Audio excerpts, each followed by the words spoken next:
আসসালামু আলাইকুম প্রিয় দর্শক, অন্য মঞ্চ অনুষ্ঠানে আপনাদেরকে স্বাগত জানাচ্ছি। নমস্কার, ক্যালকাটা ডায়ালগস থেকে মনোজ দাস বলছি। 13ই ফেব্রুয়ারি নির্বাচনের ফল ঘোষণা হলে বিএনপির বিপুল জয় দেখে বাংলাদেশের সাধারণ মানুষ থেকে দেশ বিদেশের রাজনৈতিক পর্যবেক্ষকরা স্বস্তির শ্বাস ফেলেছিলেন এই ভেবে যে 18 মাসের ইউনূস শাসনের চরম বিভীষিকা থেকে দেশ এবার মুক্ত হবে। বাংলাদেশের বন্ধু পরিচিতদের সঙ্গে কথা বলেও আমি ব্যক্তিগতভাবে বুঝেছিলাম বিএনপির সরকারকে তারা স্বাগত জানিয়েছিলেন। নির্বাচনের চূড়ান্ত ফল ঘোষণার সঙ্গে সঙ্গে ইউনূস আমলের দমবন্ধ পরিবেশটা যেন হঠাৎই এক লহমায় অনেকটা কেটে গিয়েছিল। তারেক রহমান সরকার ক্ষমতায় বসেছিল 17ই ফেব্রুয়ারি, আর আজ 17ই মার্চ, ঠিক এক মাস।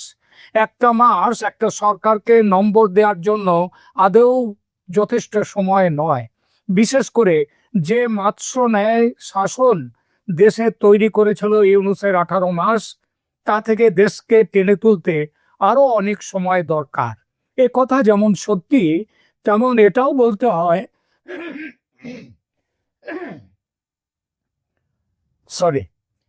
বলতে হয় মর্নিং শোজ দ্য ডে, অর্থাৎ সকাল দেখলে বোঝা যায় দিন কেমন যাবে। যে আশা ও প্রত্যাশা জাগিয়ে মানুষ এনেছিল তারেক রহমানের সরকারকে, সেই প্রত্যাশার আকাশে কি সূর্য ওঠার লক্ষণ দেখা যাচ্ছে, নাকি ঈশান কোণে মেঘ জমতে শুরু করেছে, যে মেঘ সরে না গেলে নতুন করে কালবৈশাখী এসে লন্ডভন্ড বাঁধিয়ে দেবে? আজকের এপিসোডে আমরা আলোচনা করব এমন কিছু বিষয় নিয়ে যা হয়তো মূলধারার মিডিয়ায় আদৌ আসছে না। আলোচনা করব কড়া সমালোচকের দৃষ্টিকোণ থেকে নয়, বরং একজন সাধারণ মানুষ হিসেবে যার অনেক প্রত্যাশা আছে তারেক রহমান সরকারের কাছে। শুরুটা করি রাজশাহী রেঞ্জের ডিআইজির সেই বিতর্কিত চিঠি নিয়ে, জেল গেটে পুনরায় গ্রেপ্তারের সংস্কৃতি নিয়ে, মিথ্যে মামলায় রাজনৈতিক নেতাদের জেলবন্দি রাখার ধারাবাহিকতা যা চলছে সেটা নিয়ে, এবং যে ইনক্লুসিভ রাজনীতি দেশে ফিরে আসবে বলে প্রত্যাশা জেগেছিল মানুষের, সেই প্রত্যাশার সংকেত আদৌ দেখা যাচ্ছে কিনা আজকের দিনে এসে সেই বিষয়টি নিয়ে। আইনের শাসন যে কোনো গণতান্ত্রিক রাষ্ট্রের মেরুদণ্ড, কিন্তু বাংলাদেশে বর্তমানে যা ঘটছে তাকে কি আইনের শাসন বলা চলে? হ্যাঁ, ইউনূস সরকারের যে সময় যে প্রতিহিংসার যা দেখেছিলাম তার থেকে নিশ্চয়ই ভালো, কিন্তু তাহলেও ইউনূসের সরকারের সময় যে প্রতিহিংসার রাজনীতির বীজ বপন করা হয়েছিল, তারেক রহমান সরকার কি কম হলেও সেটাই লালন করছে না? গত 24শে ফেব্রুয়ারি 2026 রাজশাহী রেঞ্জের ডিআইজি মোহাম্মদ শাহজাহান একটি লিখিত নির্দেশ জারি করেন। নির্দেশটি ছিল শিউরে ওঠার মতো।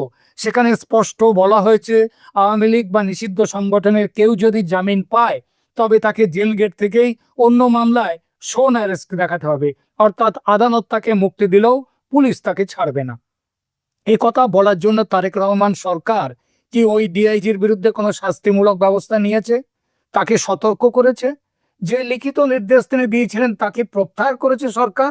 না, বরং এই খবর পাওয়া যাচ্ছে ডিআইজি শাহজাহান যেভাবে জেল গেট থেকে নতুন করে গ্রেপ্তারের নির্দেশ দিয়েছিলেন, সেই নির্দেশ শুধু রাজশাহী রেঞ্জে নয়, পুরো দেশে পালন করা হচ্ছে। জামিনে মুক্তি মিললে নতুন কেস ধরো, নতুন কেস দিয়ে দাও, ধরো, কিংবা পুরনো কেস না থাকলে নতুন কেস দাও। তারেক রহমান সরকারের স্বরাষ্ট্রমন্ত্রী, আইনমন্ত্রী বলতেই পারেন যে আমরা বিচার বিভাগকে সরকারি নিয়ন্ত্রণ থেকে মুক্ত করেছি, এটা তার প্রমাণ, নইলে জামিন পেত না। তবে তাদেরকে এই প্রশ্নটাও পাল্টা করা যায় যে এভাবে নতুন করে গ্রেপ্তার করার ফলে বিচার বিভাগকে কি আরো বেশি করে অপমান করা হলো না? মুক্তি আটকে দেওয়া যদি রাষ্ট্রের নীতি হয়, তাহলে বিচারের প্রহসনের কি প্রয়োজন ছিল? সাবেক মন্ত্রী দীপু মনি কিংবা আনিসুল হকদের দিকে তাকান, একের পর এক মিথ্যা খুনের মামলায় তাদের জড়িয়ে রাখা হচ্ছে। কোনো একটিতে জামিন পেলেও আরেকটি নতুন মামলা তৈরি থাকছে। এটা কি প্রতিহিংসা নয়? স্বরাষ্ট্রমন্ত্রী সালাউদ্দিন আহমেদ ন্যায় নীতি নিয়ে অনেক কথা বলছেন, কিন্তু এই পুলিশি অতি উৎসাহ দমনে তিনি কেন নীরব? উত্তরটা পরিষ্কার, চেহারা পাল্টেছে ঠিকই, কিন্তু সিস্টেমটা রয়ে গেছে সেই আগের মতোই। বইয়ের পাতাগুলো এক, পাল্টেছে শুধু মলাট। বাংলাদেশে এখন এক অদ্ভুত রহস্য চলছে। সাবেক স্পিকার ডক্টর শিরিন শারমিন চৌধুরী কোথায়? গত কয়েক মাস ধরে তাকে কোথাও দেখা যাচ্ছে না। সরকারের কি দায়িত্ব থাকে না তাকে খুঁজে দেখা? ইউনূস সরকার বলেছিল তিনি ঢাকায় আছেন এবং নাকি নজরবন্দি আছেন। কোথায় আছেন নজরবন্দি? কি সেই ঠিকানা খুঁজে পাওয়া কি খুব মুশকিল? জবাব নেই। খুব কি অস্বাভাবিক হবে যদি এই অভিযোগ ওঠে যে শিরিন শারমিনকে গুম করে রাখা হয়েছে নতুন কোনো আয়না ঘরে? তারেক রহমান সরকার বা তার স্বরাষ্ট্রমন্ত্রী এই প্রশ্নের জবাব দিতে বাধ্য। একজন প্রাক্তন সংসদ স্পিকার যদি এভাবে গুমের শিকার হন, সে তো শেখ হাসিনার আমলের তথাকথিত গুম রাজত্বের চেয়েও ভয়ঙ্কর, তাই নয় কি? ডেপুটি স্পিকার শামসুল হক টুকু কারাগারে, তার বিরুদ্ধেও হত্যা ইত্যাদি দীর্ঘ অভিযোগ। একটি দেশের সংসদীয় গণতন্ত্রের প্রধান দুই ব্যক্তি হোক না তারা একদা, কিন্তু তারা যখন এভাবে নিখোঁজ বা বন্দী থাকেন এবং সরকার যখন তা নিয়ে কোনো তথ্য দেয় না, দেওয়ার চেষ্টা করে না, তখন বুঝতে হবে গণতন্ত্রের স্বাস্থ্য একটুও ভালো নেই। আওয়ামী লীগ সরকারের সময় গুমের সংস্কৃতির বিরুদ্ধে যারা সোচ্চার ছিলেন, আজ তারাই কেন একই পথ অনুসরণ করছেন? তারেক রহমান কি তবে আগের সরকারের সব খারাপ চর্চাই নিজের করে নিলেন? এ প্রশ্ন উঠবেই। গতকাল অর্থাৎ 16 মার্চ 2026 হিউম্যান রাইটস ওয়াচ এক কড়া বিবৃতিতে বলেছে গতকালকে যে তারেক রহমান সরকারের প্রথম অগ্রাধিকার হওয়া উচিত মব ভায়োলেন্স বন্ধ করা, কিন্তু সে কি তারা করছে না? এখনো মব ভায়োলেন্স চলছে। অ্যামনেস্টি ইন্টারন্যাশনাল উদ্বেগ প্রকাশ করে জানিয়েছে যে সোশ্যাল মিডিয়ায় ভারতীয় এজেন্ট বা দেশ বিরোধী তকমা দিয়ে নির্দিষ্ট কিছু ব্যক্তি বা মিডিয়া হাউসের উপর হামলা উস্কে দেওয়া হচ্ছে এখনো। সবচেয়ে অদ্ভুত বিষয় হলো প্রশাসনের ভূমিকা। পরিসংখ্যান বলছে এসব মব লিঞ্চিং এর ঘটনায় যেখানে 9,000-এরও বেশি মানুষকে অভিযুক্ত করা হয়েছে, সেখানে গ্রেপ্তারের হার কত জানেন? 1%। অর্থাৎ আপনি যদি ভিড়ের মধ্যে মিশে কাউকে পিটিয়ে মেরে ফেলেন, তবে আপনার শাস্তি হওয়ার সম্ভাবনা শূন্য। এই 1%-এর মধ্যে শাস্তি হবে না কারোর। একেই কি আমরা আইনের শাসন বলবো? পুলিশের ডিআইজি যখন জামিনপ্রাপ্তদের পুনরায় গ্রেপ্তারের নির্দেশ দেন, তখন সেই একই পুলিশ কেন খুনি মবদের সামনে নীরব দর্শকের ভূমিকা পালন করে? কেন করে? এই দ্বিচারিতাই প্রমাণ করে যে রাষ্ট্র আসলে অপরাধীকে নয়, বরং রাজনৈতিক প্রতিপক্ষকে দমনেই বেশি আগ্রহী। এবার আসি সবচেয়ে বড় এবং স্পর্শকাতর বিষয়ে, ভারত ফ্যাক্টর। কূটনৈতিক মহলে জোরালো গুঞ্জন আছে তারেক রহমান ও বিএনপিকে ক্ষমতায় আনার পেছনে দিল্লির একটা ভূমিকা, প্রচ্ছন্ন এবং গোপন ভূমিকা ছিল। কেন? কারণ ভারত চেয়েছিল বাংলাদেশে মৌলবাদী শক্তির উত্থান রুখতে এবং একটি ইনক্লুসিভ বা সর্বজনীন রাজনীতি ফেরাতে। তারা চেয়েছিল আওয়ামী লীগের উপর থেকে অলিখিত নিষেধাজ্ঞা উঠে যাক এবং তারা যেন মূলধারার রাজনীতিতে ফেরে। কিন্তু ফল কি হলো? বিএনপি সরকার ক্ষমতায় এসে ভারতের সেই প্রত্যাশা পূরণে চরম উদাসীনতা দেখাচ্ছে। দিল্লির সাউথ ব্লকের অরিন্দে কান পাতলে এখন দীর্ঘশ্বাসের শব্দ শোনা যাচ্ছে। কেন দীর্ঘশ্বাস? কারণ তারেক রহমানের প্রত্যাবর্তন এবং বিএনপি সরকারের ক্ষমতায় আসার পেছনে ভারতের যে ক্যালকুলেটেড রিস্ক বা সুচিন্তিত ঝুঁকি ছিল, তা এখন বেশ খানিকটা ব্যাকফায়ার করছে। ভারত আগে তার সব ডিম রেখেছিল আওয়ামী লীগের ঝুড়িতে, কারণ 2004 সালে সেই 10 ট্রাক মামলার ঘটনা শুধু নয়, আরো অনেক ব্যাপার আছে। ভারত তাই আওয়ামী লীগকেই বিশ্বাস রেখেছিল, কিন্তু শেখ হাসিনার পতনের পর ও ইউনূস সরকারের চরম ভারত বিরোধী অবস্থানের প্রেক্ষিতে ভারত বিএনপির সঙ্গে গোপন সমঝোতায় আসে। এই সমঝোতার কাঠামোই ছিল 3টি শর্ত। তারেক রহমানের দেশে ফেরা ও নির্বাচনে বিএনপির বিজয়ে সাহায্যের বিনিময়ে ভারত 3টি বিষয়ে গ্যারান্টি চেয়েছিল। এটাই বলা যায় ইনসাইড স্টোরি। এই ইনসাইড স্টোরি একে কি কি ছিল? যেমন ভারতের উত্তর পূর্বাঞ্চলীয় বিচ্ছিন্নতাবাদীদের বাংলাদেশের মাটি ব্যবহার করতে দেয়া হবে না। তারপর সংখ্যালঘু এবং আওয়ামী লীগের নেতাকর্মীদের উপর কোনো প্রতিহিংসামূলক হামলা করা হবে না এবং সরকারে কোনোভাবেই চরমপন্থী বা মৌলবাদী শক্তি যেমন জামায়াত এবং তাদের দোসরদের অংশগ্রহণ থাকবে না। কিন্তু আজ 2026-এর মার্চে দাঁড়িয়ে আমরা কি দেখছি? জামায়াত এবং এনসিপির মতো শক্তিরা মন্ত্রিসভায় ঢোকার জন্য লাইন দিয়ে দোরগোড়ায় দাঁড়িয়ে আছে। আর আইনের শাসন, তা তো রাজশাহী ডিআইজির চিঠিতে স্পষ্ট, যেখানে জামিন পেলেও মুক্তি নেই। এবার আসি ইনসাইড স্টোরি 2-এ, হাসিনার প্রত্যর্পণ এবং ভারতের মরণ ফাঁদ। দিল্লির জন্য সব থেকে বড় মাথা ব্যথা এখন শেখ হাসিনা। তারেক রহমান সরকার আনুষ্ঠানিকভাবে হাসিনাকে ফেরত চেয়েছে। সেখানে এটা খুব বেশি প্রচার হয়নি, কিন্তু চেয়েছে। ভারত এখানে এক অদ্ভুত ফাঁদে পড়েছে। যদি হাসিনাকে ফেরত দেয় তবে ভারত তার দীর্ঘদিনের বিশ্বস্ত মিত্রকে ত্যাগ করার তকমা পাবে, যা নেপাল বা ভুটানের মতো প্রতিবেশীদের কাছে ভুল বার্তা পাঠাবে। আর যদি ভারত ফেরত না দেয় তবে বিএনপি সরকারের সঙ্গে সম্পর্ক আরো খারাপ হবে। তারেক রহমানের নেতৃত্বাধীন বর্তমান সরকার ক্ষমতা গ্রহণের ঠিক পরেই শেখ হাসিনার প্রত্যর্পণ বিষয়ে অত্যন্ত কঠোর এবং আনুষ্ঠানিক অবস্থান গ্রহণ করেছে। এই খবরটা কিন্তু বাংলাদেশের পত্রপত্রিকায় খুব একটা জায়গা পায়নি, আদৌ জায়গা পায়নি এমনও বলা যায়। 2026 সালের ফেব্রুয়ারির তৃতীয় সপ্তাহে এসে দায়িত্ব নেওয়ার পর তারেক রহমান সরকার ভারতের কাছে একটি নতুন এবং অত্যন্ত শক্তিশালী ডিপ্লোম্যাটিক নোট বা নোট ভার্বাল পাঠিয়েছে। শুনে নিন। এটাকে বলা যায় নতুন সরকারের ভারতকে first diplomatic strike. CNN, news 18, ওয়েন এরা রিপোর্ট করেছে যে নতুন প্রধানমন্ত্রী হিসেবে তারেক রহমান তার প্রথম বড় কূটনৈতিক পদক্ষেপ হিসেবে শেখ হাসিনাকে ফেরত চেয়ে ভারতের কাছে চিঠি পাঠিয়েছেন।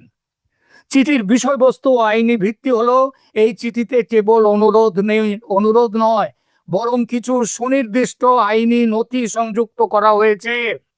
আইসিটি, আন্তর্জাতিক অপরাধ ট্রাইব্যুনাল কর্তৃক শেখ হাসিনাকে দেয়া মৃত্যুদণ্ড এবং গ্রেপ্তারি পরোয়ানার বিস্তারিত অনুলিপি দেয়া হয়েছে এই চিঠির সাথে। এছাড়া 2013 সালে প্রত্যর্পণ চুক্তি বাংলাদেশ ও ভারতের মধ্যে যে এক্সট্রাডিশন ট্রিটি, সে তার ধারাগুলো উল্লেখ করে বলা হয়েছে যে দণ্ডপ্রাপ্ত আসামিকে ফেরত দেওয়াটা ভারতের বাধ্যতামূলক দায়িত্ব। এছাড়া একটা প্রতীকী আলটিমেটাম পর্যন্ত দেয়া হয়েছে চিঠিতে ইঙ্গিত দেওয়া হয়েছে যে এই বিষয়টি ঝুলে থাকলে দুই দেশের দ্বিপাক্ষিক সম্পর্কের অন্যান্য গুরুত্বপূর্ণ ইস্যু যেমন ট্রানজিট বা কানেক্টিভিটি ক্ষতিগ্রস্ত হতে পারে। এটি মনে রাখা জরুরি যে এটাই প্রথম চিঠি নয়। এর আগে ডক্টর ইউনূসের অন্তর্বর্তী সরকারও 3টি আনুষ্ঠানিক চিঠি পাঠিয়েছিল। নভেম্বর 2025-এ আইসিটি রায় বার হওয়ার পরপরই তৃতীয় চিঠিটি পাঠানো হয়। ডিসেম্বর 2025-এ তৎকালীন পররাষ্ট্র উপদেষ্টা তৌহিদ হোসেন পুনরায় ভারতের কাছে শক্ত বার্তা পাঠান। আর মার্চ 2026-এ এসে তারেক রহমান সরকার পূর্ববর্তী সমস্ত অনুরোধকে একত্রিত করে একটি ফাইনাল ডিমান্ড হিসেবে এই নতুন নোটটি পাঠিয়েছে। ভারত এই নতুন নোটটি পাওয়ার পর অত্যন্ত সতর্ক প্রতিক্রিয়া জানিয়েছে। ভারতের বিদেশ মন্ত্রক জানিয়েছে অনুরোধটি বর্তমানে ভারতের অভ্যন্তরীণ আইন, যেটা এক্সট্রাডিশন অ্যাক্ট 1962 এবং আদালতের এখতিয়ার অনুযায়ী পরীক্ষা করা হচ্ছে। রাজনৈতিক সুরক্ষা, ভারতের কিছু বিশেষজ্ঞ মনে করছেন শেখ হাসিনার বিচার প্রক্রিয়া যদি ফেয়ার ট্রায়াল না হয় বা সুষ্ঠু বিচার না হয়, তবে ভারত রাজনৈতিক অপরাধ বা পলিটিক্যাল অফেন্স ক্যাটেগরিতে ফেলে দিয়ে তার এই প্রত্যর্পণ প্রত্যাখ্যান করার আইনি সুযোগ নেবে। তারেক রহমানের পাঠানো এই চিঠিটি আগের চেয়ে আলাদা হওয়ার কারণ হলো এর রাজনৈতিক ওজন। জনগণতান্ত্রিক একটা ম্যান্ডেট আছে এই সরকারের সঙ্গে। ইউনূস সরকার ছিল অবৈধ অনির্বাচিত অন্তর্বর্তী, কিন্তু তারেক রহমান একজন নির্বাচিত প্রধানমন্ত্রী হিসেবে এই দাবি তুলেছেন। ফলে একে উপেক্ষা করা দিল্লির জন্য কূটনৈতিকভাবে অনেক বেশি ঝুঁকিপূর্ণ। এবার আসে ইনসাইড স্টোরি 3, ভিসা যখন কূটনৈতিক অস্ত্র। আপনারা কি খেয়াল করেছেন গত কয়েক মাসে ভারতীয় হাই কমিশন থেকে ভিসা দেওয়ার গতি কতটা কমিয়ে দেওয়া হয়েছে? সেই গতি কিন্তু এখনো সেইভাবে ফিরে আসেনি। এটা কেবল টেকনিক্যাল সমস্যা নয়, এটা দিল্লির একটি কৌশলগত বার্তা। ভারত বোঝাতে চাইছে যদি বাংলাদেশে ইনক্লুসিভ রাজনীতি না ফেরে, মব লিঞ্চিং বন্ধ না হয় এবং আইনের শাসন যদি না ফেরে, তবে ভারতের বাজারের দরজা, যাতায়াতের পথ শেখ হাসিনার আমলের মতো আর সহজ হবে না। ভারত কি তবে প্রতারিত হলো বিএনপি সরকারের কাছে? দিল্লির এক সিনিয়র আধিকারিক নাম প্রকাশ না করার শর্তে বলেছেন, আমরা স্থিতিশীলতা চেয়েছিলাম, কিন্তু যা পেয়েছি তা হলো এক অস্থির ও প্রতিহিংসা পরায়ণ প্রশাসনিক ব্যবস্থা। দিল্লি ভেবেছিল তারেক রহমান একজন পরিণত রাষ্ট্রনায়ক হিসেবে ফিরবেন, কিন্তু প্রশাসনের চেহারা বলছে তারা কেবল আওয়ামী লীগের অত্যাচারী মডেলটিকে এবং মোহাম্মদ ইউনূসের প্রতিহিংসার রাজনীতির কপি পেস্ট করেছে। সাউথ ব্লক এখন অপেক্ষা করো এবং দেখো নীতিতে থাকলেও নেপথ্যে তারা বাংলাদেশের বিকল্প ব্যবস্থার জন্য যোগাযোগ শুরু করেছে। কি সেই বিকল্প ব্যবস্থা এখনই বলছি না, সময়ে বলবো। এবং মব লিঞ্চিং, জেল গেটে গ্রেপ্তার, জামাত এনসিপির সঙ্গে গোপন বোঝাপড়া, এই সব কিছু প্রমাণ করছে যে বাংলাদেশে কেবল শাসকের পোশাক বদলেছে, আত্মার কোনো পরিবর্তন হয়নি। এখন আমরা একটা সংসদ পেয়েছি, যে সংসদকে আমি নাম দিয়েছি মুচলেকা সংসদ। যে সরকারকে আমি নাম দিয়েছি মুচলেকা সরকার। যে বিরোধী দলকে আমি নাম দিয়েছি মুচলেকা বিরোধী দল। তো এই মুচলেকা বিরোধী দল, মুচলেকা সরকারি দলের যে চেহারাটা আমরা দেখলাম, আমাদের গ্রাম বাংলায় একটা কথা আছে, আগে হচ্ছে দশনদারি, তারপরে হচ্ছে গুণবিচারী। মানে আগে একটা মানুষকে দেখতে কেমন সেটা চিন্তা করতে হবে, তারপরে তার গুণাগুণ নিয়ে কথা বলবে। তো আমাদের সংসদটা কেমন দেখা গেল আপনারাই বলেন। আমাদের সংসদটা হচ্ছে একটা, মানে এটা কামিল মাদ্রাসার অফিস। আপনারা দেখলেন যে সংসদে যুদ্ধ অপরাধীদের শোক প্রস্তাব, ভাবা যায় শুরুতেই। আর কেনই বা তেমন হবে না? আপনারা সংসদের চেহারাটা দেখেছেন, যেটা আমি বলেছি যে আগে তো গুণ বিচারী, আগে তো দর্শনদারি, তারপরে গুণ বিচারী। আপনারা দেখেছেন, এই জন্য ডক্টর হুমায়ুন আজাদ স্যার বলেছিলেন যে ভণ্ডদের শেষ আশ্রয়স্থল হচ্ছে ধর্ম। তাদের শেষে ধর্মের দিকে যেতে হয়, কারণ তাদের আর কোনো যুক্তি বুদ্ধি যোগ্যতা আর তাদের খাটে না। তাদের মুখোশ খুলে যায়, কারণ এটা তাদের মুখোশ ঢাকার জন্য এটা রেখেছে। আপনারা দেখেন আমার ভাবির পোলারা যে সংসদে এসেছে, এমনিতেই নির্বাচন বহুভাবে বিতর্কিত, বহুভাবে। এই নির্বাচনকে ইউনুসিয়া নির্বাচন বলা হয়। আওয়ামী লীগের আমলে বাংলাদেশে যারা এখন সরকারি দলে এবং বিরোধী দলে উভয়ই বলতো যে আওয়ামী লীগ তো দিনের ভোট রাইতে করে, কিন্তু আলহামদুলিল্লাহ আমরা এদেরকে দেখলাম এরা দিনের ভোট দিনেই করে, তবে একদিন আগে করে। 11 তারিখ 12 তারিখ ছিল নির্বাচন, তারা 11 তারিখ আসর নাম বাদ আসরি ভোট দেওয়া শুরু করে দিয়েছিল, সিল মারা শুরু করেছিল। তো মোটামুটি একটু অ্যাডভান্স হয়ে গেছে। এরা দিনেই করেছিল আর কি, আওয়ামী লীগের মতো রাতে করে নাই। এরা সবসময় বলতো যে বাংলাদেশ আওয়ামী লীগ, শেখ হাসিনার সরকার, শেখ হাসিনার জোট সরকার, এরা পুলিশ ছাড়া ক্ষমতায় থেকে দেখা বারবার তারা বলেছে। কিন্তু আমরা কি দেখলাম, এই সরকার, ইউনুসিয়া সরকার তো 17-18 মাস, এই 18 মাস তো সেনাবাহিনীকে খুঁটি হিসেবে ব্যবহার করে, অথবা সেনাবাহিনীর কাঁধে চড়ে, অথবা সেনাবাহিনী তাদের কাঁধে নিয়ে এই সরকার পরিচালনা করালো। শুধু সেনাবাহিনী ছিল না মাঠে, তাদেরকে ম্যাজিস্ট্রেসি পাওয়ার দেওয়া ছিল।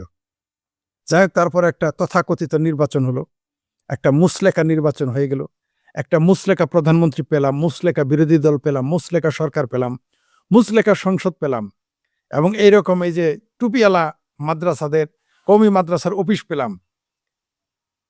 তারপরেও বাংলাদেশের সেনাবাহিনী কেন এখনো মাঠে? এই প্রশ্নটা বাংলাদেশে কোনো বুদ্ধিজীবী করতেছে না, এই প্রশ্নটা বাংলাদেশের সাংবাদিকেরা করতেছে না। এখন গণতন্ত্র প্রেমীরা কোথায়? এখন কথায় কথায় যারা বলতেন গণতন্ত্র খত্রেমে, তারা এখন কোথায়? ধরে নিলাম ইউনূস সরকার তো তার মুরুদ ছিল না, কারণ সে সরকার তো খুঁড়িয়ে খুঁড়িয়ে চলতো, তাকে ঠেকা দেওয়ার জন্য সেনাবাহিনী দরকার ছিল, কারণ তাছাড়া সে রাস্তায় চলতে পারতো না, পাবলিকে তারা লাইতে উষ্টায়া বঙ্গোপসাগরে ফেলে দিত, আর যদি তা না পারতো ঢাকার মান্ডা খেলে ফেলে দিত। সেই জন্য তাদের সেনাবাহিনী দরকার ছিল। বাংলাদেশের মুক্তিযুদ্ধের চেতনা এবং মুক্তিযুদ্ধের পক্ষের মানুষকে দমন নিপীড়ন করার জন্য অবশ্যই সেনাবাহিনীর দরকার ছিল, তাই তারা রেখেছিল। কিন্তু এখন তো নির্বাচিত সরকার, বিএনপি তো মহা ক্ষমতাধর, জামাত তো আরো ক্ষমতাধর, তো এখনো কেন সেনাবাহিনী মাঠে?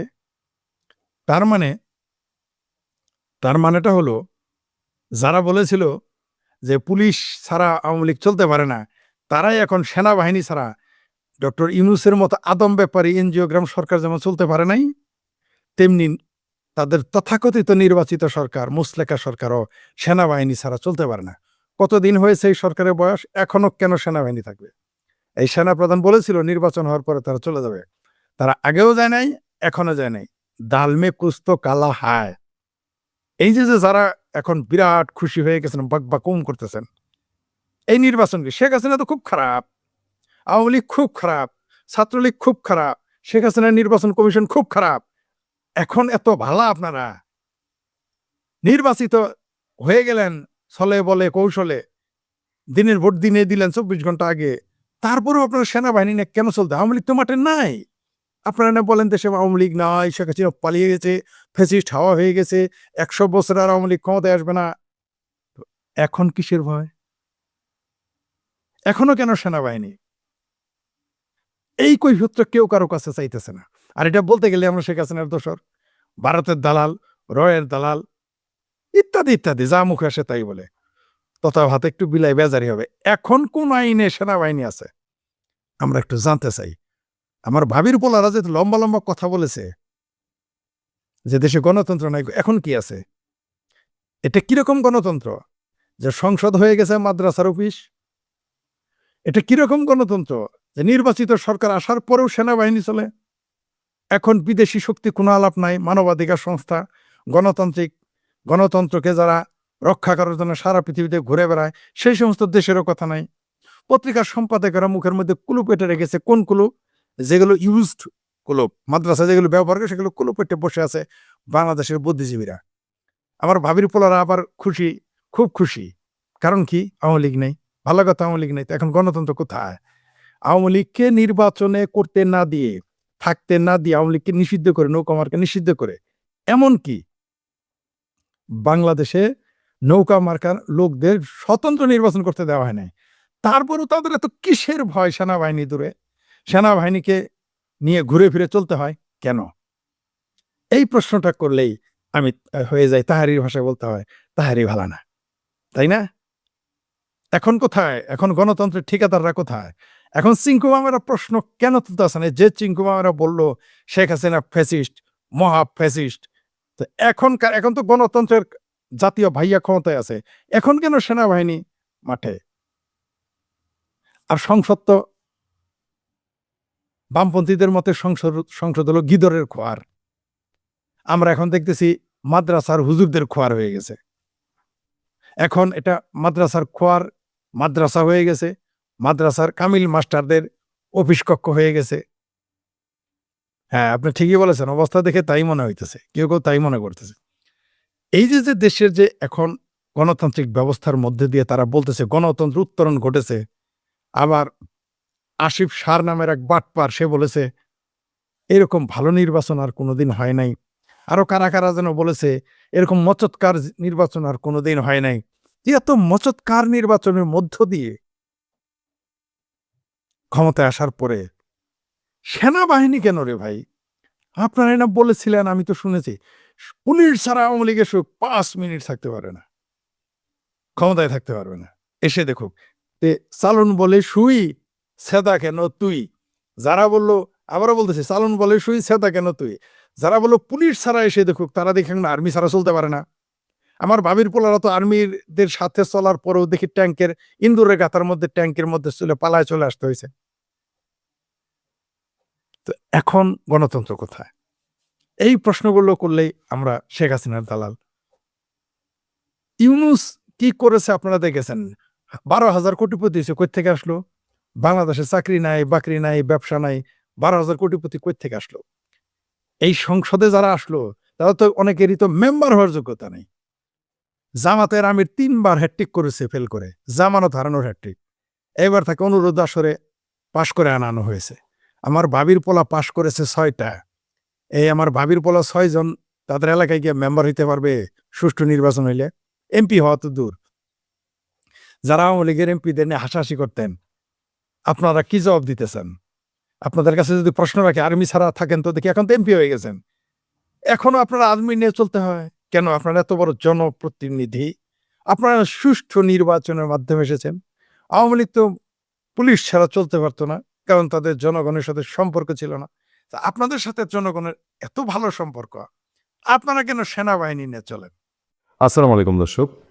রাজশাহীর ডিআইজি শাহজাহান সাহেব তিনি যখন আওয়ামী লীগ ধরার জন্য ডাবল ট্রিপল অর্ডার দেন, আমি মোটামুটি এটাকে ডাবল ট্রিপল বলতে চাই, মানে একবার যে জেলে গেছে সে জেল থেকে জামিনে বেরোলে পরে তারে দ্বিতীয়, তৃতীয়, চতুর্থ, পঞ্চম, মানে যতবার পারে ততবার ওই যে শন অ্যারেস্ট দেওয়া, যেটাকে বলে শন অ্যারেস্ট, একটা নতুন স্বৈরাচার বলেন, ফেসিবাদ বলেন, এটা একটা নতুন অস্ত্র হিসেবে আবির্ভূত হয়েছে কিনা, সেই অর্ডার দেওয়ার পরে আমরা প্রশ্ন তুলেছিলাম। এবং তার যে চিঠির বৈধতা, চিঠির ঢং, এটা একটা গণতান্ত্রিক সমাজে কতটা গ্রহণযোগ্য।